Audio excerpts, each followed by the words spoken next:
오늘 우리에게 주신 하나님의 말씀은 이사야서 54장 13절에서 15절, 마태복음 28장 19절에서 20절까지의 말씀입니다. 제목을 다 함께 읽어보겠습니다. 하나님 나라의 제자로 키우시는 하나님 학교의 교장 선생님 하나님과 교회 학교장이신 예수님. 아멘. 오늘의 말씀 이사야서 54장 13절에 보면 이런 말씀이 나옵니다. 내 모든 자녀는 여호와의 교훈을 받을 것이니 내 자녀에게는 큰 평안이 있을 것이며. 표준세 번역으로도 읽어보겠습니다.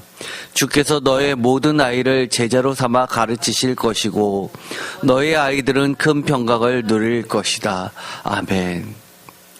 하나님께서 친히 스승으로서 선생님으로서 등장하고 계십니다.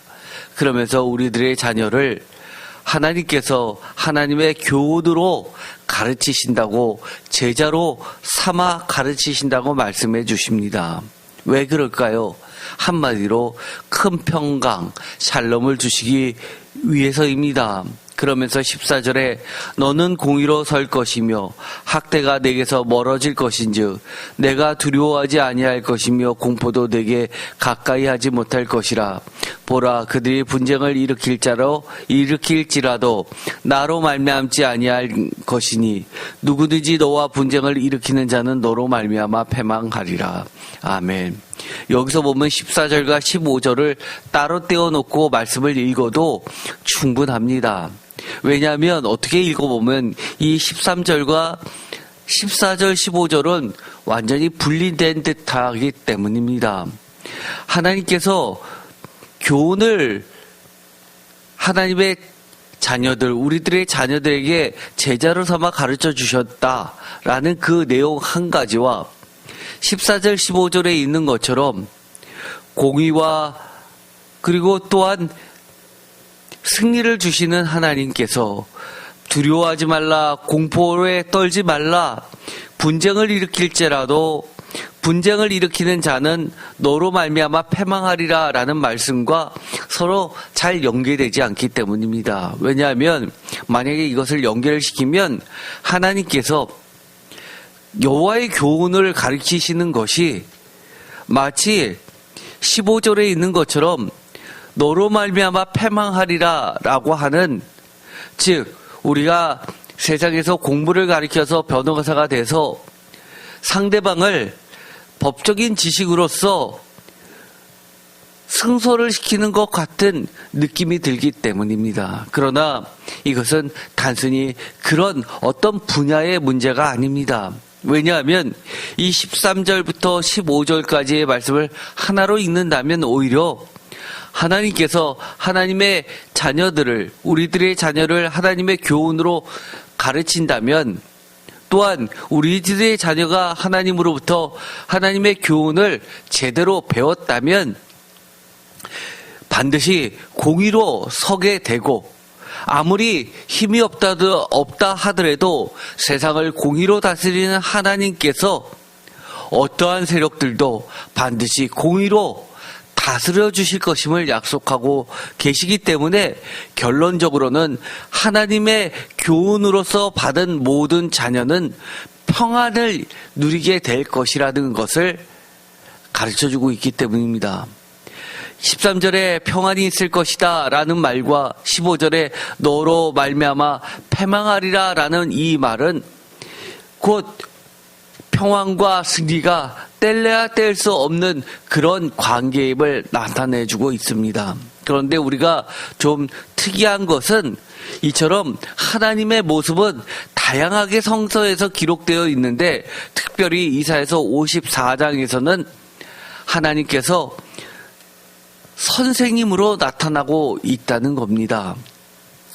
사실 우리가 이 부분은 생소하지만, 예를 들어서 하나님을 목자로 그려낸다든지 또 심판자, 재판장으로 그려내는 모습, 또는 전사로서 나타나는 모습들, 또는 구원자로 나타나는 모습들은 흔히 볼 수 있지만 이처럼 선생님으로 등장하는 모습은 그렇게 쉽게 발견되지 않습니다.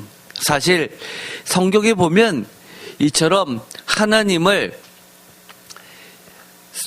학교장처럼 어떤 교육기관의 선생님으로서 등장하는 이미지는 구약 성경에도 많은 전통 가운데 드러나고 있습니다. 예를 들어서 옛 최초의 신앙 교육은 가정에서 이루어져 있다는 것이 성경 곳곳에 드러나게 됩니다. 가장 대표적인 것이 신명기 6장입니다. 예를 들어서 신명기 6장 4절 이스라엘아 들어라 우리 하나님 여호와는 오직 유일한 여호와이시니 5절 너는 마음을 다하고 뜻을 다하고 힘을 다하여 내 하나님 여호와를 사랑하라. 오늘 내가 내게 명령하는 이 말씀을 너는 마음에 새기고 7절 내 자녀에게 부지런히 가르치며 집에 앉았을 때든지 길을 갈 때든지 누워있을 때든지 일어날 때든지 이 말씀을 강론할 것이며 8절 너는 또 그것을 내 손목에 매어 기호를 삼으며 내 미간에 붙여 표로 삼고 9절 또 내 집 문설주와 바깥문에 기록할지니라 라고 되어 있는 이 쉐마 이스라엘이라 라고 하는 이 유명한 말씀 속에 들어가 있습니다. 여기 보면 가르치는데 무엇을 가르치느냐 또 어디서 가르치느냐 라고 할 때 시작은 각 가정입니다. 그래서 특별히 이스라엘 사람들은 목의 중심이라고 이야기하죠. 가부장적 사회인 것은 맞지만 신앙 교육은 이 어머니를 통해서 전수되고 있기 때문입니다. 가정에서 하나님에 대한 이 교육이 시작되고 이 신앙 교육을 통해서 국가가 형성되는 것을 볼 수 있습니다. 그런데 여기서 보면 무엇을 가르치냐는 겁니다. 4절 우리 하나님 여호와는 오직 유일한 여호와이시니라. 신앙교육에 있어서 가장 중요한 게 가장 기본이 무엇입니까? 바로 하나님에 대한 교육입니다. 하나님이 어떠한 분이신지 또 그 하나님을 지식적으로 알았으면 우리의 삶을 통해서 어떻게 하는 것이 하나님을 아는 것인지 어떻게 하는 것이 하나님을 섬기는 것인지 그것은 하나님을 사랑하라고 이야기했는데 하나님을 사랑하라는 이 감정적 모습이 과연 어떻게 우리의 삶을 뒤바꿔 놓는지를 자세하게 이야기해 주고 있습니다. 그러면서 7절에 보면 내 자녀에게 그것도 부지런히 가르치라고 이야기하면서 장소에 구애받지 않습니다. 집과 길과 시간도 구애받지 않습니다. 누워있을 때나 일어날 때든지 이 말씀을 강론하라고 이야기합니다. 언제나 그러라는 이야기입니다. 사실 이 쉐마 이스라엘아라는 이 유명한 신명기 6장은 기독교인들에 의해서 많이 폄하되었던 것은 사실입니다. 특별히 8절에 너는 또 그것을 내 손목에 매어 기호를 삼으며 내 미간에 붙여 표로 삼고 또 내 집 문설주와 바깥문에 기록할지니라 라고 하면서 마치 유대교의 이 신앙교육 내용을 우리가 미신을 대하듯이 한 것처럼 폄하했던 것이 사실입니다. 분명한 것은 하나님께서 이렇게 어떻게 보면 무리한 모습이 있는 것 같은 정도까지 아무리 강조해도 지나침이 없을 정도로 그렇게 교육에 대해서 신경을 쓰고 계시는 겁니다. 강조에 또 강조를 하는 것이죠. 그런데 나중에 말씀을 드리겠지만 이 구절은 단순히 인상을 찌푸릴 만한 이야기가 아닙니다. 너는 또 그것을 내 손목에 매어 기호를 삼으며 내 미간에 붙여 표로 삼고 또 내 집 문설주와 바깥문에 기록할지니라. 이 8, 9절의 말씀이 마치 어떤 우리가 미신을 섬기는 듯한 그런 인상이 아니라 사실 이것은 신앙교육에 있어서 매우 중요한 문제였습니다. 이것은 나중에 다시 차차 말씀을 드리고자 합니다. 어쨌든 우리는 이 구절조차도 바로 잡아야 할 때가 됐습니다. 다시 천천히 말씀을 드리면 이처럼 이 신명기 6장의 이 말씀처럼 하나님께서는 처음부터 이 교육에 대해서 특별한 신경을 쓰셨는데 각 가정, 더 나아가서 가문, 특별히 이 가문을 통한 교육의 특성은 매우 중요한 반차를 형성했습니다. 그것이 바로 제사장 가문, 레위 가문 같은 데서는 반차나 반열을 따르는 전통이 생겨났었죠. 특별히 이 당시에는 지금처럼 우리가 생각하는 것처럼 학교가 없었던 시대이기 때문에 각 임무를 맡은, 특별한 임무를 맡은 어떤 지파나 가문에서 교육을 책임지고 대대 손손 그것을 특별하게 전통으로 넘기면서 그 교육적 목적이 달성되도록 하고 교육이 중간에 끊이지 않게 하는 아주 중요한 역할을 했었습니다. 그래서 어떤 분들은 그렇게 생각하십니다. 예를 들어서 제사장 혈통을 따라서 제사장이 세습되는 것을 가지고 오늘날에도 목회자들 세습돼야 된다고 주장하는 어이없는 주장을 하시는 분들이 계십니다.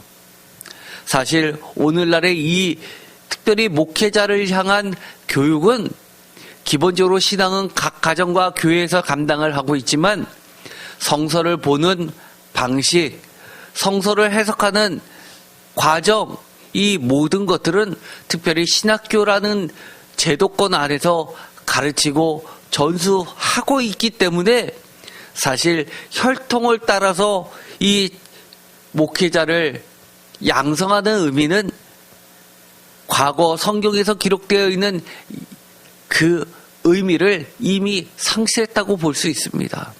그렇기 때문에 그런 주장은 터무니없는 주장입니다. 오히려 성경의 진리를 훼손시키고 있는 중대한 범죄이기도 합니다. 성경에서는 선지자 학교 전통이라는 것이 있었습니다. 이 정식적인 학교가 있기 전에 가정과 가문을 통해서 이어져 내려오던 이런 신앙교육 현장이 점차 시대가 가면서 학교라는 그런 전통을 굳히게 됩니다. 오늘날에 이야기하면 어떤 교육적 틀을 갖춘 학교라고 하기에는 많이 부족합니다. 어떻게 보면 오늘날에 보면 이태리 같은 데 가면 유명한 성악가가 그 뒤에 후학들을 각 가정에서 가르치면서 어떤 유명한 성악 학교를 형성하는 것을 볼 수 있습니다. 또는 독일 같은 데는 마에스트로라고 해서 특별히 어떤 장인 기업이, 장인 가문이 제자들을 불러들여서 가르치면서 마에스트로 기술학교식으로 발전된 형태에 보다 가까운 전신의 모습을 가지고 있다고 할 수 있습니다. 예를 들어서 이겁니다. 사무엘 시대에서는 그와 일치하지는 않지만 원형의 형태를 가지고 있습니다. 사무엘 시대에 사무엘상 10장 1절에 보면 이에 사무엘이 기름병을 가져다가 사울의 머리에 붓고 입맞추며 이르되 여호와께서 내게 기름을 부으사 그의 기업의 지도자로 삼지 아니하셨느냐라고 하면서 사무엘이 사울을 지도자로 기름 부음 메시아로 세우는 장면이 나오게 됩니다. 그런데 그 뒤이어서 나오는 장면을 보면 10장 5절에 보면 이런 말씀이 나옵니다. 그 후에 내가 하나님의 산에 이르리니 그곳에는 블레셋 사람의 영문이 있느니라. 내가 그리로 가서 그 성읍으로 들어갈 때에 선지자의 무리가 산당에서부터 비파와 소고와 저와 수금을 앞세우고 예언하며 내려오는 것을 만날 것이요. 6절 내게는 여호와의 영이 크게 임하리니 너도 그들과 함께 예언을 하고 변하여 새 사람이 되리라.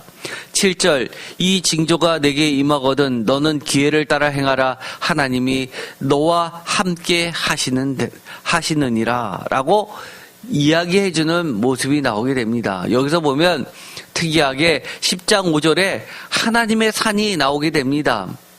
우리가 흔히 생각하기에 하나님의 사람 하면 호렙산만 떠올리는 것이 있는데 사실 그것 말고도 이스라엘 땅에는 특별히 하나님을 섬기는 높은 산 위에 어떤 단체가 모여서 하나님을 섬기는 일을 전념했던 무리들이 등장하는 것을 보게 됩니다.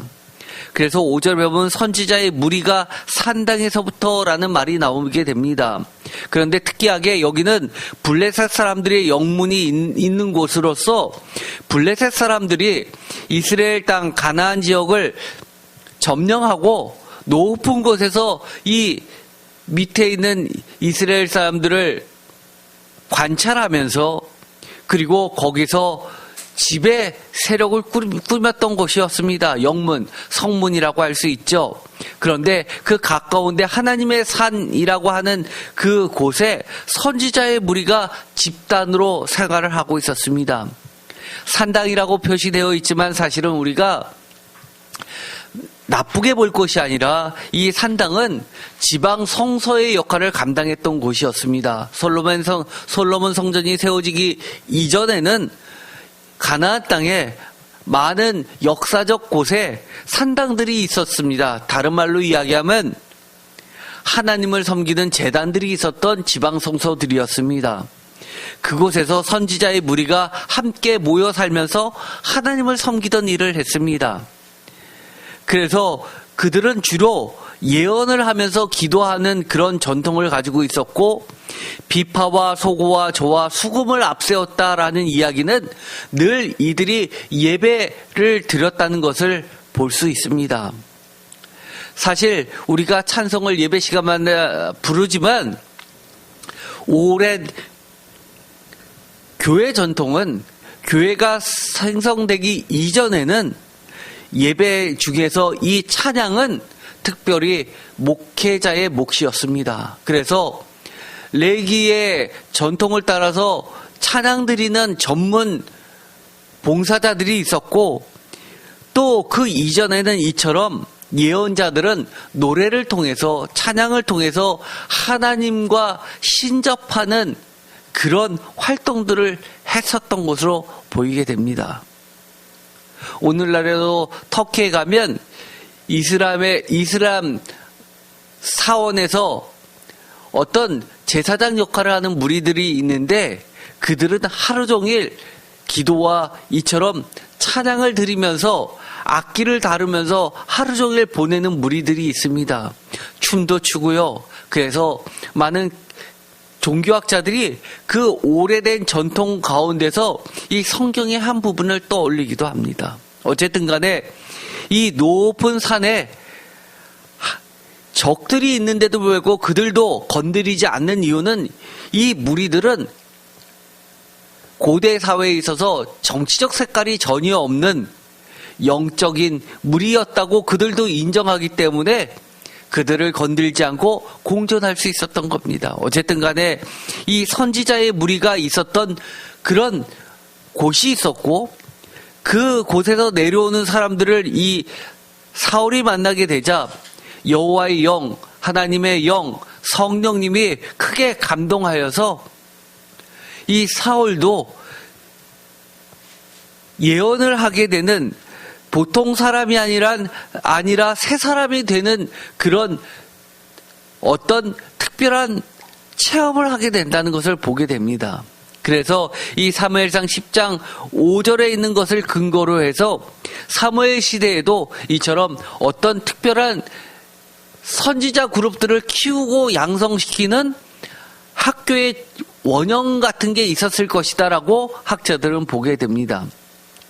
사실 이것은 우리가 잘 알고 있는 사무엘의 이야기에서부터 나올 수 있습니다. 잘 알고 있듯이 이 사무엘은 한나가 나이가 들어도 임신을 하지 못하게 됐는데 성전에서 기도하다가 엘리 제사장의 기도를 받고 나서 사무엘을 임신하게 됩니다. 어느 정도 젖된 시기가 지나서 이 사무엘을 엘리 제사장에게 보내게 돼서 자신이 키우는 것이 아니라 하나님께 바치고 엘리 제사장 밑에서 마치 양아들처럼 성장하게 됩니다. 그 이야기는 그 당시에 이 제사장 가문은 사실 학교의 기능도 가지고 있었다는 것을 알 수 있게 됩니다. 자신의 자식이 아닌데도 불구하고 누군가가 그에게 맡기면 제사장이 그를 자식처럼 받아들여서 제사장의 직분을 감당할 수 있는 사람으로서 성장시키는 그런 학교의 기능을 가지고 있었습니다. 이후에 사무엘이 성장한 이후에는 자신과 같은 사람들을 또다시 선지자 그룹으로 키우기 위하여 하나님의 사람으로 양성시키기 위하여 이처럼 학교를 운영했던 것으로 보게 됩니다. 이뿐만이 아닙니다. 엘리야도 마찬가지입니다. 엘리야 시대 때에도 선지자 학교가 있었던 것으로 추정합니다. 열왕기하 2장 15절 맞은편 여리고에 있는 선지자의 제자들이 그를 보며 말하기를 엘리야의 성령이 하시는 역사가 엘리사 위에 머물렀다 하고 가서 그에게로 나아가 땅에 엎드려 그에게 경배하고 그에게 이르되 당신의 종들에게 용감한 사람 50명이 있으니 청하건대 그들이 가서 당신의 주인을 찾게 하소서. 염려하건대 여호와의 성령이 그를 들고 가다가 어느 산에나 어느 골짜기에 던지셨을까 하나이다 하니라. 엘리사가 이르되 보내지 말라 하나라고 하면서 말리지만 끝끝내 가게 되지만 엘리야의 이 시체는 찾지 못하는 장면이 나오게 됩니다. 그런데 학자들이 보기에 이것도 마찬가지로 이 엘리야가 엘리사가 쫓아오는데도 불구하고 여러 군데를 지나서 최종 길갈에 가게 되죠. 그런데 그 전에 여리고를 거쳐서 갑니다. 이 엘리야가 지나갔던 마지막 그 장소들은 다름이 아니라 엘리야가 생전에 세웠던 선지자 학교들이 있었던 지역들로 보게 됩니다. 예를 들어서 제가 나왔던 감리교 신학대학은 서소문 쪽에 있습니다. 그것이 예를 들어서 길갈에 있는 학교, 또 협성대학교는 같은 감리교 신학대학교지만 그것은 수원 쪽에 있죠. 그래서 예를 들어서 여리고에 있는 것은 예를 들어 협성대학교 이런 식으로 어떤 신학교 형태의 이 선지자 학교가 있었을 것으로 보이는 겁니다. 여러분도 잘 알고 있듯이 모세부터 시작해서 이 여호수아 시대에 이르기까지 이 지역들은 굉장히 하나님의 역사가 분명했던 성지들 중에 하나입니다. 그래서 사무엘 선지자도 사사기 시대에도 이런 지역들을 돌면서 순회 초막절을 드렸던 장면이 나오게 되죠. 하나님의 산당들, 즉 지방 성소들이 있었던 곳에 이처럼 선지자 학교를 운영했었던 것으로 보게 됩니다. 특별히 15절에 보면 선지자의 제자들이라는 뚜렷한 명칭들을 통해서 그렇게 선지자 학교는 있었고 많은 하나님의 선지자들을 길러냈었던 것으로 보게 됩니다. 그래서 여기에서도 마찬가지로 용감한 사람이라는 표현이 나오게 되고 그리고 당신의 종들이라는 표현과 함께 성령이라는 말이 모두 다 등장하게 됩니다. 이것은 모세가 50부장, 100부장처럼 어떤 군대 조직을 했듯이 선지자 학교도 그런 형태였을 것으로 보이게 됩니다. 예수님도 나중에 오병이의 기적을 할 때 광야에서 사람들을 어떤 그룹 형태로 이렇게 나눠서 앉게 했던 것도 보면 어떻게 보면 이 선지자 학교의 전통을 따랐던 것으로도 볼 수 있는 대목입니다. 열왕기하 4장 29절 엘리사가 게하시에게 이르되 내 허리를 묶고 내 지팡이를 손에 들고 가라. 사람을 만나거든 인사하지 말며 사람이 내게 인사할지라도 대답하지 말고 내 지팡이를 그 아이 얼굴에 놓으라 하는지라. 아이의 어머니가 이르되 여호와께서 살아계신가. 당신의 영혼이 살아계심을 두고 맹세하노니 내가 당신을 떠나지 아니하리이다. 엘리사가 이에 일어나 여인을 따라가니라. 31절 게하시가 그들보다 앞서가서 지팡이를 그 아이의 얼굴에 놓았으나 소리도 없고 듣지도 아니하는지라. 돌아와서 엘리사를 맞아 그에게 말하여 아이가 깨지 아니하였나이다 하니라. 여기서 보면 매우 독특한 장면이 나오게 됩니다.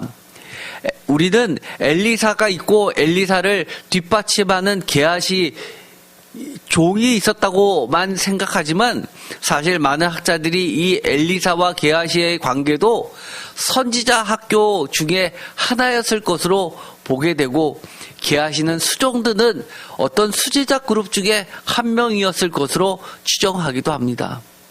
뿐만 아니라 독특한 모습도 나오죠. 내 지팡이를 그 아이 얼굴에 놓으라 라고 하는 이 장면들은 똑같이 31절에 게하시가 그렇게 합니다.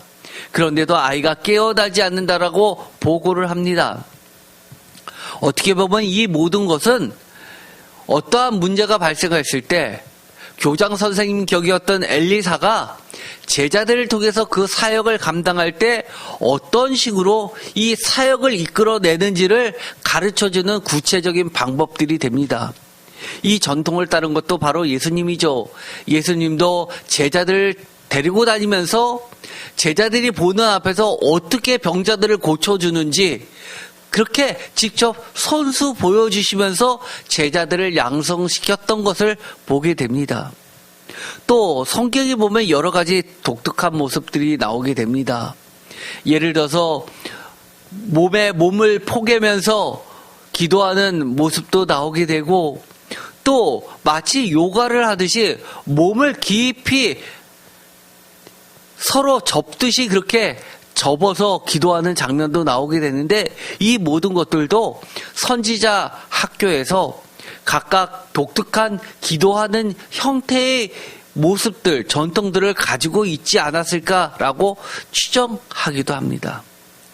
그렇게 추정하는 근거들은 지금도 유대교에서는 특별히 어떤 신비주의를 쫓는 분파가 있습니다. 거기에 보면 동굴에 들어가서 계속해서 기도를 수년째 하면서 그와 함께하는 이 제자들과 함께 기도의 독특한 형태들을 유지하고 있는 모습들이 지금도 존재하고 있기 때문입니다.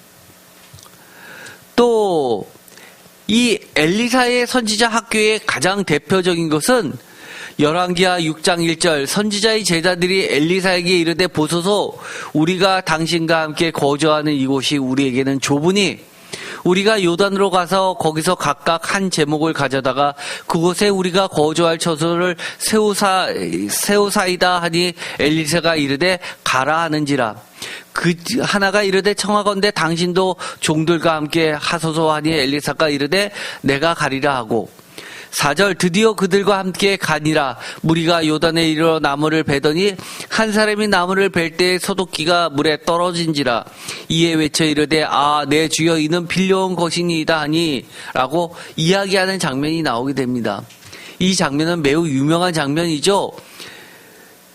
빌려온 쇠도끼를 물에 빠뜨리자 나무로 된 도끼를 그 물에 던지니 쇠도끼는 떠오르고 나무도끼는 가라앉는 그런 자연 법칙을 거스리면서 그것을 찾는 장면이 나오게 됩니다. 그런데 이 학자들이 보기에 이 본문에서 눈길을 사로잡는 것은 바로 이겁니다. 1절 선지자의 제자들이 엘리사에게 거주할 곳을 새로 장만하자고 하는 장면입니다. 즉 분명하게 엘리사 선지자도 여러 곳에 분교들을 세우고 이처럼 선지자들을 양육시키고 있었다는 이야기입니다.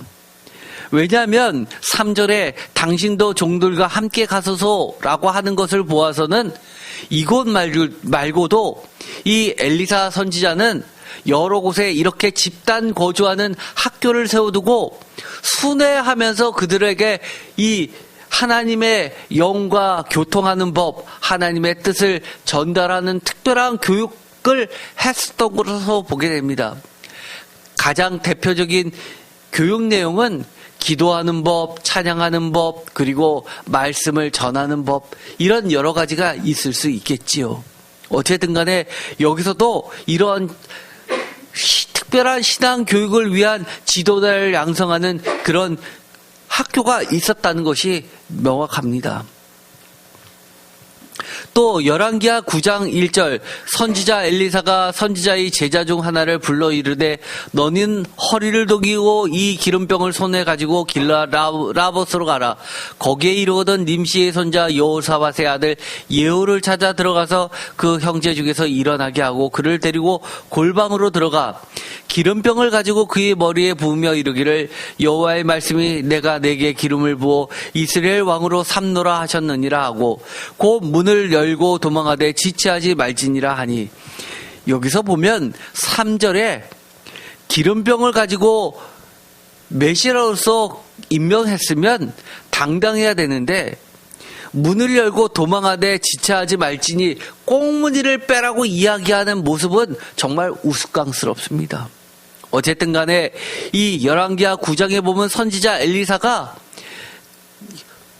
제도권에서는 확보하지 않은 비밀스러운 선지자 양성 교육기관들이 있었음을 보게 됩니다. 그리고 이들은 특별히 비밀 조직스럽게 특별한 임무를 맡고 대행 수행하는 그런 역할도 했고 도망할 때 붙잡히지 않을 정도로 매우 날쌘 군사 훈련까지를 겸비한 자들이었을 것으로 보게 됩니다. 어쨌든 간에 한 국가를 책임져야 되는 이 선지자의 입장에서 하나님의 뜻을 혼자서 감당하기가 다 어렵기 때문에 자신이 없을 때 후계자를 세우기 위해서 여러 선지자들을 제자로 불러서 선지자 교육을 시켰었던 것이 나오고 있습니다. 이사야 시대에도 마찬가지입니다. 이사야서 8장에 보면 아주 대표적인 장면이 나오죠. 이사야서 8장 16절 너는 증거의 말씀을 싸매며 율법을 내 제자들 가운데에서 봉합하라. 그러면서 밀봉합니다. 오직하였으면 이 선지자의 말씀을 듣지 않으니까 차라리 이것을 봉해서 먼 훗날 이 제자들이 나중에 이 말씀을 오픈할 때가 되었을 때 명확하게 이사야 선지자는 죽고 사라졌을지 모르지만 제자들에 의해서 하나님의 말씀이 얼마나 영원한지를 증명하는 역할을 하게 합니다. 이처럼 이 선지자의 제자들은 하나님의 역할을 감당하고 있습니다. 이 내 제자들 가운데라고 하는 이 제자들은 우리가 생각하는 것처럼 엘리야나 엘리사나 이사야 선지자의 그런 역할을 하지 않았을지는 모르지만 지금 우리가 읽는 이 이사야 선지서의 1권부터 66권까지를 노래로 외우면서 결국은 이것을 오늘의 성경책으로 들어갈 수 있도록 그것을 암기하고 기록한 자들입니다. 얼마나 중요한 역할을 했습니까? 우리가 구약성서 히브리 원문으로 되어 있는 이 성경책 사본 중에서 가장 오래된 전부 다 들어가 있는 사본은 주 10세기의 사본입니다. 그런데 놀라운 것은 그 주 1000년 동안 그 이전에 발견된 완역본이 없고 그야말로 사본은 조각조각 전해 내려왔습니다. 그런데 조각조각 모아진 것과 이렇게 완성된 사본 사이에는 몇천 년이란 세월이 흘렀지만 토시 하나 안 틀리고 그대로 필사되어 왔었다는 것을 보고 학자들이 경외심을 토로했습니다. 제자들이 쉬운 게 아닙니다. 내 생각대로 말씀을 이건 좋으니까 더 많이 기록하고 이것은 싫으니까 줄이는 게 아니라 글자가 다르게 잘못 쓰였어도 그것을 그대로 필사하면서 난해주에다가 다시 기록을 남깁니다. 이렇게 쓰여져 있지만 이렇게 해석하는 것이 나을 것 같다라고 하면서 난회주에다 표시를 해두는 그런 제자들의 모습 속에서 하나님의 말씀을 얼마나 중시하며 그대로 이어왔는지를 알게 됩니다. 그뿐만이 아닙니다. 이러한 전통은 요시야 시대에 결국 신명기 시대를 맞이하게 됩니다. 신명기 17장 18절 그가 왕위에 오르거든 이 율법서의 등사본을 레위 사람 제사장 앞에서 책에 기록하여 19절 평생에 자기 옆에 두고 읽어 그의 하나님 여호와 경외하리를 배우며 이 율법의 모든 말과 이 규례를 지켜 행할 것이라. 20절 그리하면 그의 마음이 그의 형제 위에 교만하지 아니하고 이 명령에서 떠나 좌로나 우로나 치우치지 아니하리니 이스라엘 중에서 그와 그의 자손이 왕위에 있는 날이 장구하리라. 여기서 중요한 것이 있습니다. 18절 율법서의 등사본이라는 것은 70인역으로 하면 두트로노미입니다. 두트로, 등사, 복사본이죠. 노미는 율법서입니다. 두트로노미가 그래서 신명기라는 말이 되는 겁니다. 이 율법서의 등사본을 누가요? 제사장 앞이 아니라 레위 사람 제사장 앞이라고 이야기를 합니다. 왜 그럴까요? 이 신명기 시대, 특별히 이 요시야 왕의 시대에는 제사장조차도 무너지는 시대였습니다. 과거에는 제사장이 하나님을 어떻게 섬기는지, 제사를 어떻게 지내는지 가문과 가문을 통해서 전수했어야 되는데 그들이 많은 부분을 잊어버렸습니다. 전통을 따르지 않았습니다. 교육이 제대로 이루어지지 않고 무너져 버렸습니다. 이 신명기 시대에는 오히려 레위 가문이, 제사장 가문이 아니라 레위 가문에서 어떤 특정한 가문이 성실히 내 몫은 아니지만 하나님의 명령을 따라서 전수해오다가 이 레위 가문이 제사장 가문을 앞서게 되게 됩니다. 그러면서 무엇을 가르쳤냐 하면 하나님 여호와 경외하기를 그들은 아버지가 자녀에게 가르쳤고 그 자녀는 그의 자녀에게 또 가르쳤습니다. 여호와 경외하기를 배우며라는 이야기는 이 율법의 모든 말과 이 규례를 지켜 행하는 것과 다르지 않습니다. 그렇게 그들은 이어왔습니다. 예를 들어서 열왕기하 22장 3절에 보면 요시야 왕 18째 해 왕이 무슬람의 손자 아살리아의 아들 서기관 사반을 여호와의 성전에 보내며 이르되 너는 대제사장 힐기야에게 올라가서 백성이 여호와의 성전에 드린 은 곧 문 지킨 자가 수납한 은을 계산하여 라고 하면서 성전을 수축하게 합니다. 열왕기하 22장 8절 대제사장 힐기야가 서기관 사반에게 이르되 내가 여호와의 성전에서 율법책을 발견하였노라 하고 힐기야가 그 책을 사반에게 주니 사반이 읽으니라. 서기관 사반이 왕에게 들어가서 보고하여 이르되 왕의 신복들이 성전에서 찾아낸 돈을 쏟아 여호와의 성전을 맡은 감독자의 손에 맡겼나이다 하고 또 서기관 사반이 왕에게 말하여 이르되 제사장 힐기야가 내게 책을 주더이다 하고 사반이 왕의 앞에서 읽음에 왕이 율법책의 말을 듣자 곧 그의 옷을 찢느니라.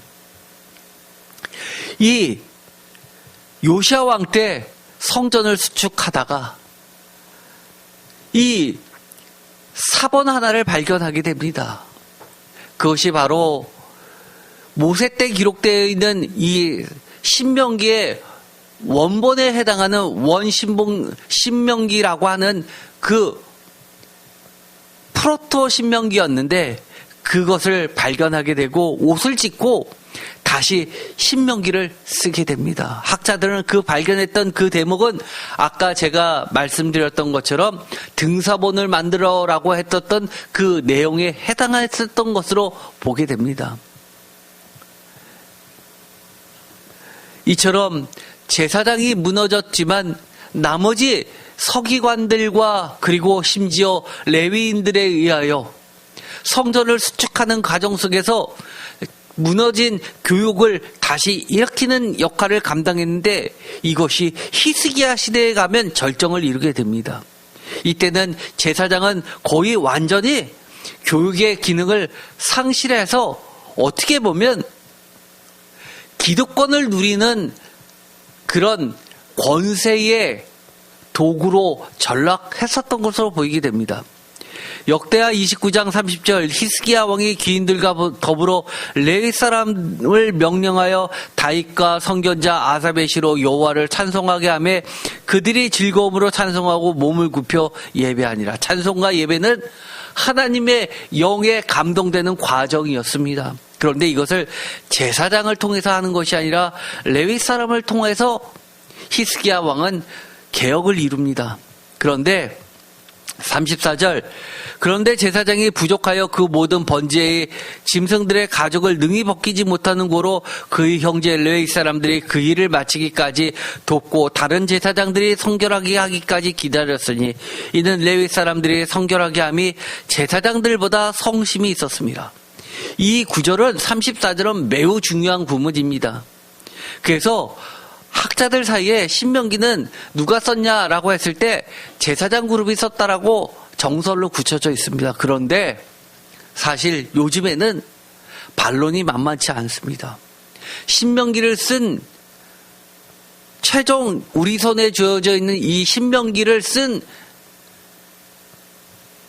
그룹은 제사장 그룹이 아니라 레위 그룹이라고 많이 이야기를 합니다. 저도 그것에 동의를 하는 편입니다. 왜냐하면 그 이전까지 모세 시대에는 그렇게 크게 부각되지 않았었던 이 레위 가문이 오히려 대제사장과 제사장 아론의 가문을 능가하는 것으로 곳곳에 기록되어 있기 때문입니다. 34절 심지어 이렇게까지 이야기합니다.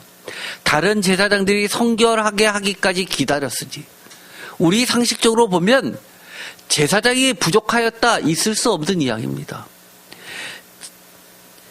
심지어 제사장이 부족하였다라는 것은 제사장의 수가 부족한 것이 아니라 다른 제사장들이 있는데도 불구하고 다른 제사장들은 하나님의 제사를 지내기에는 부적합할 정도로 정결을 유지하지 못했다라고 이야기하는 겁니다. 즉 신부는 제사장의 신분을 유지하면서 하나님의 성전에서 왕의 측근으로서 여러 가지 권력을 누리지만 하나님 보시기에 매우 기준 미달이었다는 것을 보여줍니다. 대신 다른 제사장들이 성결해서 제사장의 임무를 하기 전까지 누가 그것을 감당했냐? 레위 사람들이었다는 겁니다. 레위 사람들은 자신들이 제사의 역할을 감당하지 못한다 하더라도 교육적으로는 충분히 가문을 통해서 전수받아왔고 언제 하나님께서 부르시되 여기 있습니다 할 정도로 그렇게 유지하고 있었다는 것을 보여주게 됩니다. 그래서 제사장들보다 성심이 있었다라고 기록에 남깁니다. 이런 것이 이루어지는 곳이 어디입니까? 바로 작게는 가정, 넓게는 가문, 가장 넓게는 비제도권에 있는 엘리사와 엘리야의 신학교처럼 선지자 학교, 그리고 더 나아가서는 제도권에 있는 학교라 할 수 있습니다. 그러나 지금 여기서 보듯이 제도권에 있는 학교라 하면 보장되어 있는 제사장들에 의해서 움직여지는 교육이 무너진 시대에는 그럼 누가 그것을 감당할 수 있겠습니까? 이사야 시대도 마찬가지입니다. 이 이사야 시대에서도 하나님이 오죽하셨으면 자신이 직접 학교장이 되셔서 하나님의 일꾼들을 가르치겠다고 이야기하시는 겁니다. 이 배경을 읽어보면 단순히 하나님께서 우리의 자녀들을 예쁘셔서 제자로 삼아서 온전하게 그렇게 가르치시겠구나라고 생각하면 매우 순진한 발상입니다.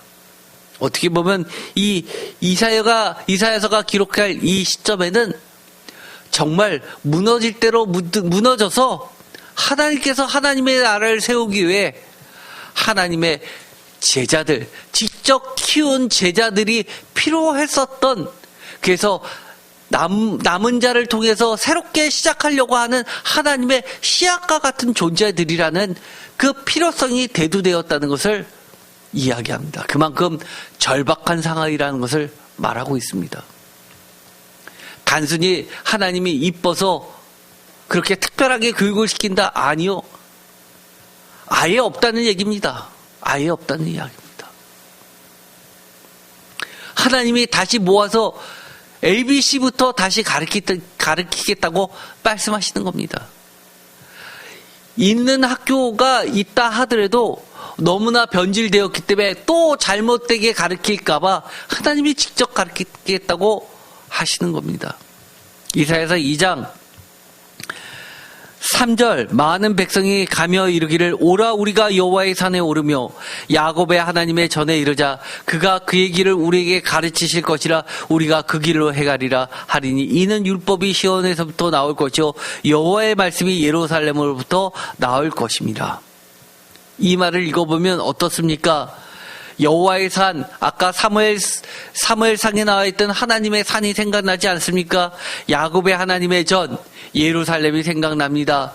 또 길갈도 생각납니다. 여리고에 있는 선지자 학교도 생각납니다. 그의 길을 우리에게 가르치실 것이라 그 길로 행하리라. 율법이 시온에서부터 나오고 여호와의 말씀이 예루살렘에서부터 나온다. 시온 예루살렘 하나님의 전, 여호와의 산 다 같은 말입니다. 그의 길, 그 길, 율법, 여호와의 말씀 다 같은 말입니다. 어디서 나온다고요? 율법이 시온에서부터 나올 것이요 여호와의 말씀이 예루살렘부터 나올 것이라. 이 이야기는 하나님께서 직접 학교를 세우셔서 학교장이신 이 구속자 하나님께서 머무르시는 성전에서 예루살렘에서 시온에서 직접 하나님의 법을 가르쳐 주겠다고 말씀하시는 겁니다. 대전환을 이루는 겁니다. 하나님의 정과 교회의 연결고리는 바로 여기에 있습니다. 구속자 하나님이 구속자 예수 그리스도로 바뀌게 되고 성전 예루살렘 시온이 교회로 바뀌게 됩니다. 이사야서 42장 4절 그는 쇠하지 아니하며 낙담하지 아니하고 세상에 정의를 세우기에 이르니 섬들이 그 교훈을 앙망하리라. 그 교훈 하나님의 율법을 앙망한다고 합니다. 가르친다고 합니다. 누가요? 그가 누굽니까? 구속자 야훼의 고난받는 종 예수 그리스도입니다. 즉 예수 그리스도께서 가르치시던 그 교훈, 이것이 바로 참되게 하나님을 섬기는 신앙 교육입니다.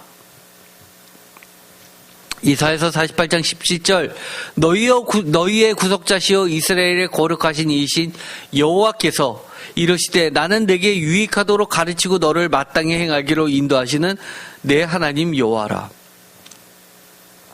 하나님 스스로는 가르치시는 분으로 말씀하고 계시는데 그 특징은 구속자입니다. 구속자, 리디머이죠. 속량자이죠. 구원자이십니다. 그런데 이 구속자가 똑같이 누구입니까? 바로 예수 그리스도 아닙니까? 야훼 고난받는 종이 구속자입니다. 즉 하나님이 예수 그리스도로, 그리고 신약 시대에 있어서는 이것이 교회 전통으로 자리 잡히게 됩니다. 교회 학교장이신 예수 그리스도가 등장하게 되죠. 마태복음 10장 1절 예수께서 그의 12제자를 부르사 더러운 기술을 쫓아내며 모든 벽과 모든 병과 모든 악한 것을 고치는 권능을 주시니라. 이 마태복음 10장 1절과 2절은 학자들 사이에서는 매우 중요한 본문입니다. 왜냐하면 2절에 보면 이렇게 되어 있습니다.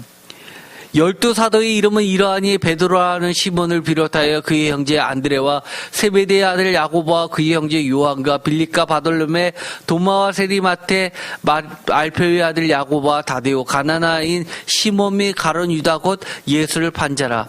예수께서 이 12를 내보내시며 명하여 이르시되 이방인의 길로도 가지 말고 사마리아인의 고을에도 들어가지 말고. 여기서 중요한 게 뭘까요? 12사도의 이름이 중요할까요? 학자들은 그렇게 보지 않습니다. 학자들의 관심은 바로 1절 12제자가 2절에 12사도로 처음 바뀌는 근거가 됩니다. 우리는 사도행전에서 사도들이 예수 그리스도의 전통을 이어받은 정통 학교로 인식합니다. 그래서 오늘날의 21세기의 신사도주의라고 하는 것이 이단으로 판정받는 데는 사도는 이 12밖에 없다는 대원칙, 교회의 전통이 그대로 살아있기 때문입니다. 그런데 왜 갑자기 사도행전이라는 명칭이 붙여졌다는 겁니다. 제자행전이 아니라 그 근거가 이 마태복음 10장을 근거로 두고 있습니다. 예수님께서는 12제자를 부르셨는데 그들에게 사도라 칭해 주신 것은 바로 예수님이라는 겁니다. 그리고 이것을 12제자나 12사도를 구분하지 않고 그냥 12이라고 칭하십니다. 예를 들어서 우리가 7집사하는데 사도행전에는 집사라는 말이 빠져 있고 원문에는 그냥 7으로만 되어 있습니다. 그런 전통입니다.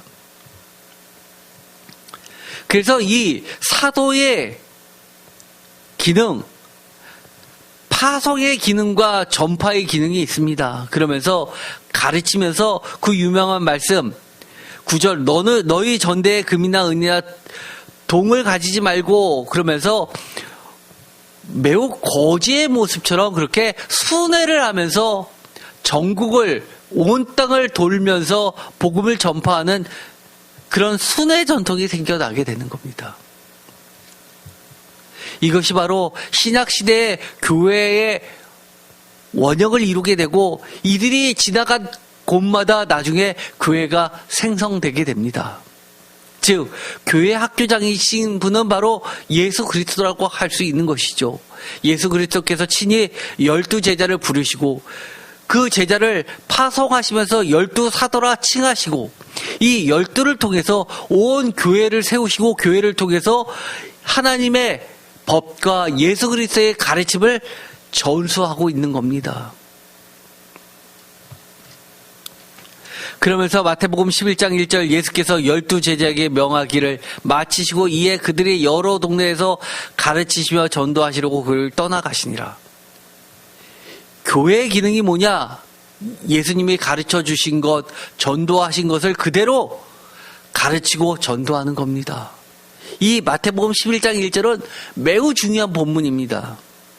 교회의 기능이 뭐냐? 교육의 기능과 전도의 기능이 있습니다. 그러면서 마태복음 28장 19절 20절에 이렇게 마지막 당부를 해 주시죠.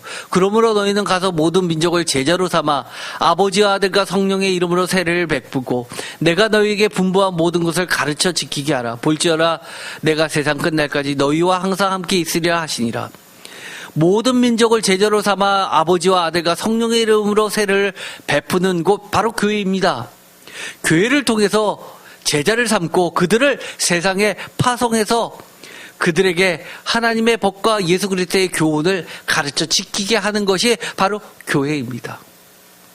그래서 지금까지를 모두 보면 이런 하나님께서 친히 학교 교장이 돼서 하나님의 법을 가르치는 그 전통은 어디에까지 이어지냐면 예수 그리스도를 통해서 제자와 사도를 통해서 교회까지 이어지게 되는 겁니다. 특별히 요한일서에 보면 요한교회라고 하는 요한 공동체들, 요한일서교회, 요한이서교회, 요한삼서교회, 그리고 요한복음교회, 그리고 요한계시록교회까지 이 요한 공동체의 교회들은 이 성도들을 뭐라고 불렀냐면 자녀들이라고 불렀습니다. 그래서 요한일서 2장 1절 나의 자녀들아, 요한일서 2장 12절 자녀들아, 요한일서 2장 28절 자녀들아 라고 하면서 이 자녀들에게 교육을 하게 됩니다. 교육의 내용은 요한일서 3장 1절 사랑에 대해서 가르칩니다. 하나님의 자녀는 마땅히 하나님의 의를 가르치고 요한일서 3장 7절처럼 의를 행하는 자는 그의 의로우신과 같이 의롭고라고 하면서 하나님의 자녀는 그 형제를 사랑해야 된다고 예수 그리스도의 사랑을 가르치고 있습니다. 요한일서 3장 18절, 4장 4절, 5장 2절에도 마찬가지로 5장 21절에도 자녀들아라고 부르면서 하나님의 자녀는 사랑을 빼놓고서는 자녀라 할 수 없다고 이야기하면서 사랑을 가르쳐 주고 있습니다. 다시 원점으로 갑니다. 맨 처음으로 갑니다. 우리가 신앙교육이 이어지는 곳 하나님의 학교에서 우리는 무엇을 가르치고 배워야 합니까? 신명기 6장 4절 이하에서 하나님께 맨 처음 말씀하신 것처럼 우리 하나님 여호와는 오직 유일한 여호와이심을 가르쳐야 됩니다. 우리는 이것을 알아야 됩니다. 안다고 하지만 내가 이 삶에서 나의 오직 하나님 한 분은 여호와 하나님이라는 것을 삶으로 증명하지 않으면 아는 게 아닙니다. 많은 기독교인이라고 하면서도 수능 때만 되면 점집을 찾는 사람들도 많습니다. 심지어 이사 때가 되면 기독교인이라도 물건 하나를 미리 이사할 집에 몰래 갖다 놓는 사람도 수두룩합니다. 우리 하나님 여호와는 오직 유일한 여호와시다라는 것을 배웠습니까? 배운 거 아닙니다. 5절 너는 마음을 다하고 뜻을 다하고 힘을 다하여 내 하나님 여호와를 사랑하라. 하나님께서는 이것을 가르쳐주고 싶고 교회는 이것을 가르쳐줘야 되는 겁니다. 마음을 다하고 뜻을 다하고 힘을 다했습니까? 여러분이 신앙생활을 할 때 정말 그랬습니까? 내 하나님 여호와를 사랑하십니까? 나한테 이익이 될 때만 사랑하지 않습니까?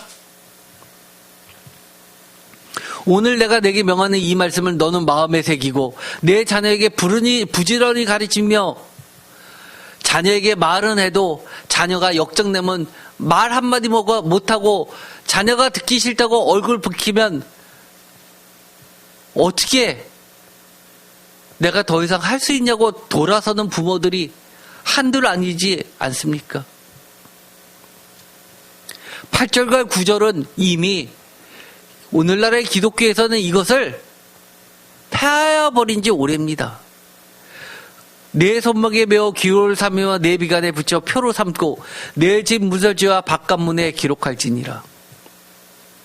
사실 이것은 매우 중요한 문구로서 그저 폄하시킬 말이 아닙니다. 왜냐하면 이사야서 57장 8절에 보면 이런 말씀이 나오기 때문입니다. 이사야서 57장 8절 다 함께 읽어보겠습니다. 내가 또 내 기념표를 문과 문설주 뒤에 두었으며 내가 나를 떠나 벗고 올라가서 내 침상을 넓히고 그들과 언약하며 또 내가 그들의 침상을 사랑하여 그 벌거벗은 것을 보았으며 내가 기름을 가지고 몰래에다가 향품을 더하였으며 내가 또 사신을 먼 곳에 보내고 수오레까지 내려가게 하였으며 하나님께서 지적하십니다. 뭐라고요? 내 기념표를 문과 문설주 뒤에 두었다. 이게 어느 때입니까? 이사야 시대입니다. 포로기아 공동체가 돌아온 제3 이사야 시대입니다. 이 문과 문설주 뒤에 내 기념표를 두는 행위, 이것은 우상과 연결되어 있었습니다. 왜 문과 문설주에다가 하나님의 말씀을 기록하라고 했습니까? 그것은 내가 하나님을 신실하게 섬기겠다는 나의 증언이요 기념표이기 때문입니다. 마치 이것은 우리가 기독교인들이 집 앞에다가 물고기 표식을 붙여두는 것처럼 그런 전통이 일부 기독교에도 남아 있습니다. 왜냐하면 카타콤 시대에 1세기 때 박해받는 기독교인들이 자신들의 그 표식을 남겨두기 위해서 기독교인이라는 것을 표식하기 위해서 예수 그리스도 하나님의 아들이라는 이 약자들을 따서 물고기 모양을 표식으로 삼았던 것과 같은 겁니다. 죽음을 무릅쓰고 나의 정체성을, 나의 생명을 주께 바치는 그런 행위들이었습니다. 지금은 우리가 어떻습니까? 누구나 다 아는 그 기념표를 제발 남들이 알을까봐 걱정하면서 그 하나님을 믿는 예수 그리스도를 믿는 기독교인의 그 기념표를 지우기 바쁘지 않습니까? 직장에서 점심시간에 다 같이 모여 식사할 때 두 손 모아 기도하는 사람 없고, 눈 감고 기도하는 신용이라도 하는 사람은 점점점 사라지고, 회식 자리에 가서 술 한잔 하자고 할 때 더 열심히 하는 기독교인들도 있습니다. 과연 여러분의 그 증표는 무엇입니까? 단순히 이것을 옛 시대의 구닥다리식으로 지워버려야 할 것이라는 겁니까? 하나님은 이렇게 묻습니다. 내 마음과 뜻과 정성이 나를 사랑하는 것이 그만큼 부족한 거 아니니? 라고 물으실 겁니다. 신명기 17장 18절, 아까도 처음부터 읽었었던 것이죠. 율법서의 등사본. 지금은 우리가 등사본을 할 필요도 없습니다. 저도 어렸을 때 교회에서 교회 주보를 만들 때 등사를 가져와서 청년부 주보를 이렇게 검정색 페인팅을 묻혀가지고 밀면서 주보를 뽑았던 기억이 납니다. 지금은 그렇게 하지 않죠. 그때는 복사집에 가서 비싼 돈 주고 복사하는 것조차 아끼기 위해서 교회에서 등사를 밀었는데, 사실은 여기서 등사본은 그런 등사본도 아니고 사실 필사입니다. 필사본이라고 하는 것이 오히려 더 정확할 겁니다.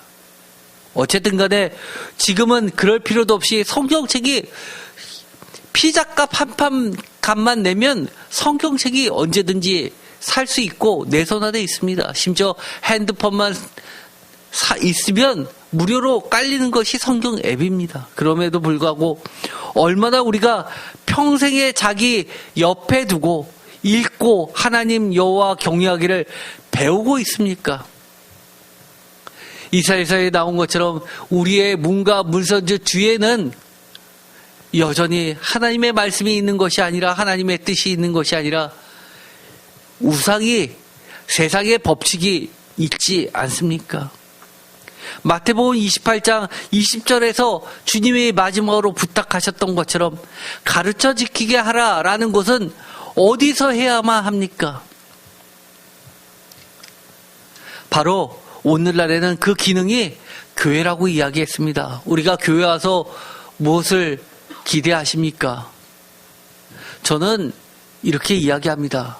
주일 지켰다 안 지켰다가 중요한 게 아니라 교회 와서 참되게 예배드리고 하나님의 말씀을 듣고 배우는 것이 훨씬 더 핵심이라고 믿고 있습니다. 어떻게 보면 성경 말씀을 설교 가운데서 성경 말씀이 더 분명하게 내 삶에 오도록 전달해야 되는 것이 목회자의 몫입니다. 성도님이 그것을 이해하기에 어렵다고 건너뛰는 것이 아니라, 어려워도 듣기 싫어도 전에 들었어도 계속해서 하나님의 말씀을 구석구석 한 글자 한 글자 전하고 가르치고 여러분이 듣고 믿고 행할 수 있게 해주는 것이 예배 시간입니다. 교회의 역할입니다. 또 하나님은 이렇게 이야기해 주십니다. 교회 밖에도 하나님은 신앙 교육 학교를 세웠다고 이야기합니다. 그것이 바로 교회 밖의 신앙 학습장 3터입니다. 마태복음 6장에 보면 이런 말씀이 나옵니다. 주님께서 제자들에게 이렇게 이야기하십니다. 25절, 그러므로 내가 너에게 이르노니 목숨을 위하여 무엇을 먹을까 무엇을 마실까 몸을 위하여 무엇을 입을까 염려하지 말라. 목숨이 음식보다 중하지 아니하며 몸이 의복보다 중하지 아니하냐. 공중의 새를 보라. 심지도 않고 거두지 않고 창고에 모아들이지 아니하되 너희 하늘 아버지께서 기르시나니 너희는 이것보다 귀하지 아니하냐. 너희 중에 누가 염려함으로 그 키를 한 자라도 더 할 수 있겠느냐. 또 너희가 어찌 의복을 위하여 염려하냐. 들의 백합화가 어떻게 자라는가 생각하여 보라. 수고도 아니하고 길쌈도 아니하느니라. 그러나 내가 너희에게 말하노니 솔로몬의 모든 영광으로도 입은 것이 이 꽃 하나만 갖지 못하였느니라. 오늘 있다가 내일 아공에 던져내는 들풀도 하나님이 이렇게 입히시거늘 하물며 너희일까 보냐. 믿음이 작은 자들아. 31절 다 같이 읽겠습니다. 그러므로 염려하여 이르기를 무엇을 먹을까 무엇을 마실까 무엇을 입을까 하지 말라. 이는 다 이방인들이 구하는 것이라. 너희 하늘 아버지께서 이 모든 것이 너희에게 있어야 할 줄을 아시느니라. 그런즉 너희는 먼저 그의 나라와 그의 일을 구하라. 그리하면 이 모든 것을 너에게 더하시리라. 그러므로 내일을 위하여 염려하지 말라. 내일은 내일이 염려할 것이요 한날의 괴로움은 그날로 족하니라. 아멘. 여기서 주님이 가르쳐 주시는 것이 무엇입니까? 그런즉 너희는 먼저 그의 나라와 그의 일을 구하라 라는 겁니다. 어디서요? 삼터에서 그렇게 가르치십니다. 어디서요? 목숨이 왔다 갔다 하는 절박한 상황에서. 오늘도 굶으면 며칠째 굶는데 라고 하면서 한 끼 때우기가 걱정스러운 이 상황 속에서, 또 지금 당장 입을 옷이 없는 상황 속에서도, 심지어 공중의 새를 보면서도, 그리고 밭을 보면서도 가르치고 계십니다. 교회 밖에서 주님은 열심히 가르치고 계시는 겁니다. 왜요? 이들이 겪게 되는 삶의 현장은 우리가 지금 교회에 나와서 예수 그리스도를 믿는 이유와 상당히 괴리가 있기 때문입니다. 교회에 나와서 예수님을 믿는다고 합니다. 왜요? 복받기 위해서, 잘 살기 위해서, 문제가 생겼을 때 그 문제를 극복하기 위해서, 잘 해결하기 위해서. 예수님 시대에도 예수님을 따른 자들이 왜 따랐습니까? 오병이의 기적을 경험했을 때는 많은 자들이 있었지만 내 살을 먹고 내 피를 먹으라 할 때는 다 떠나갔습니다. 그러자 주님이 제자들에게 너희도 나를 떠나가려느냐라고 묻습니다. 우리 삶의 문제를 건들면 예수님도 눈에 안 보입니다. 하나님도 필요 없습니다. 내가 잘 살고 잘 살기 위해서 하나님 믿었는데 먹고 사는 문제가 흔들리는데 내가 왜 하나님 믿습니까? 라고 합니다. 그때 하나님께서는 교회 밖의 학교를 통해서, 예수님께서는 직접 교회 바깥의 삶의 현장에 나가서 이렇게 가르쳐 주시는 겁니다. 그러므로 그런즉 너희는 먼저 그의 나라와 그의 의를 구하는 법을 배우라고 가르쳐 주시는 겁니다. 왜요? 고린도전서 10장 13절 다 같이 읽겠습니다. 사람이 감당할 시험 밖에는 너희가 당한 것이 없나니 오직 하나님은 미쁘사 너희가 감당하지 못할 시험 당함을 허락하지 아니하시고 시험 당할 즈음에 또한 피할 길을 내서 너희로 능히 감당하게 하시느니라. 아멘. 왜요? 왜 삶의 현장에서 교회 바깥에 나가서 오늘 먹을 것도 없는 이들에게 하나님은 먼저 그의 나라와 그의 의를 찾으라고 예수님을 통해서 가르쳐 주십니까? 왜요? 하나님은 미쁘시다는 것을 가르쳐 주기 위하여, 하나님은 감당하지 못할 시험당을 허락하지 않으시는 그런 분이심을 알려주시기 위해서 교회 밖에 학습장을 또한 세워주셨습니다. 오늘 우리가 걸어가고 있는 이 세상은 꽃길이 아닙니다. 수많은 난관과 어려움이 존재하고 있고 오늘 목숨을 걱정해야 되는 순간들이 지뢰밭처럼 널려 있는 시점입니다. 그런데 하나님은 우리에게 이렇게 이야기해 주십니다. 우리의 자녀들을 직접 선택해서 제자로 가르쳐 주시겠다고 이야기하십니다. 왜요? 하나님은 미쁘시기 때문입니다. 왜요? 하나님 안에 생명이 있기 때문입니다. 우리를 사랑하시기 때문입니다. 오늘 제목을 다시 한번 읽어보겠습니다. 하나님 나라의 제자로 키우시는 하나님 학교의 교장 선생님 하나님과 교회 학교 교장이신 예수님, 어떠십니까? 이제 우리가 유치원에서 나와서 놀이동산 같은 학습장을 찾아갑니다. 우리가 가끔 그들이 놀이동산에 있는 모습을 보면 안쓰러울 때가 있습니다. 선생님을 따라가는 아이들을 보면 걸어가는 것조차도 힘겹고 지쳐있는 모습을 하면서 거의 반 죽어있는 모습으로 질질 끌려가는 모습을 봅니다. 그런데 그 과정이 부모의 곁을 떠나서 선생님과 그렇게 바깥 생활을 경험하는 것 자체가 그들이 성장하는데 학습터이기 때문입니다. 우리가 교회에서 배웠습니다. 하나님에 대해서 알게 됐습니다. 세상 밖에서 우리가 삶터에서 경험하는 많은 것들이 사실은 우리에게 무너져라 시험 주시는 것이 아니라는 겁니다. 우리를 얼마나 사랑하시는지, 우리를 얼마나 하나님 나라의 제자로 사도로 삼으시고 가르치고 계시는 중이시라는 것을 우리가 깊이 깨닫고, 우리가 감당하지 못할 시험은 하나님이 허락하지 않으셨음 또한 굳게 믿고, 우리에게 겪게 되는 그 모든 것들 앞에서 무너지지 말고 하나님이 가르쳐 주신 교과서대로 먼저 그의 나라와 의를 구하는 우리들이 되었으면 좋겠습니다. 염려하지 마시라 하나님은 말씀해 주십니다. 우리 마음의 진정한 평화가 우리 모두를 하나님의 샬롬으로 이끌어 주게 되기를 축원드립니다. 기도하고 마치겠습니다. 하나님 감사합니다. 하나님이 직접 우리의 가정교사시오 선생님이시면 얼마나 좋을까라고 생각해 본 적이 너무나 많았습니다. 제가 청년 때 성경책을 읽으면서 이해가 안 되는 부분은 하나님, 예수님 꿈에서라도 나타나셔서 가르쳐 주세요라고 기도드렸었습니다. 오늘날 하나님은 우리에게 이렇게 말씀해 주십니다. 내가 직접 너희들을 가르치고 있다. 나를 믿어라 라고 말씀해 주십니다. 우리가 언제나 하나님 나라의 참된 제자가 되도록 하나님의 가르침을 늘 따라가는 우리 모두 되게 하여 주시옵소서. 예수 그리스도의 이름으로 기도드립니다.